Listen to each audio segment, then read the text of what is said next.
तर नमस्कार मित्रांनो. तर मित्रांनो, हरभरा पेरणीची घाई करू नका. कारण हे जे वातावरण आहे एकदम दमट वातावरण आहे आणि एकदम गरमीचं.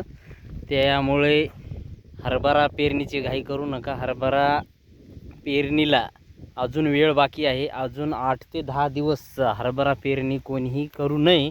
कारण या खराब वातावरणामध्ये एकदम हरभरा जे धसकटल्याने होतं, जे म्हणजे व्यवस्थित त्याच्यावर तेज दिसत नाही. त्यामुळे पहिले आपण जे रानात तुमच्या बारीक बारीक तण असेल, ज्याला शून्य मशागत शेती करायची आहे आणि त्याच सोयाबीनच्या बेडवर जर हरभरा टोकन करायचा असेल तर पहिले तणनाशक मारून घ्या.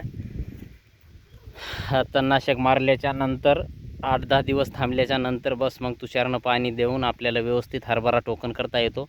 आता बघू शकता आपलं या प्लॉटचं नियोजन आपण तणनाशक मारून घेतलेलं आहे पहिले, आणि अजून जमिनीची वापसा नाही, त्यासाठी आपण अजून 5-6 दिवस थांबणार आहोत. पहिले आपल्याला काम करायचं आहे, जे संपूर्ण बाजूनं आपल्याला या प्लॉटमध्ये आपल्याला मकाचा प्लॉट डेव्हलप करायचा आहे. त्यामुळे आपल्याला झटका मशीन लावावं लागेल. त्यासाठी ताराची बांधणी पहिले करावं लागेल आणि त्यानंतर आपल्याला मका टोकणी यामध्येच करायची. एकदम कमी खर्चामध्ये आपल्याला प्लॉट डेव्हलप करायचा आहे. आपल्याला यामध्ये हे जे 2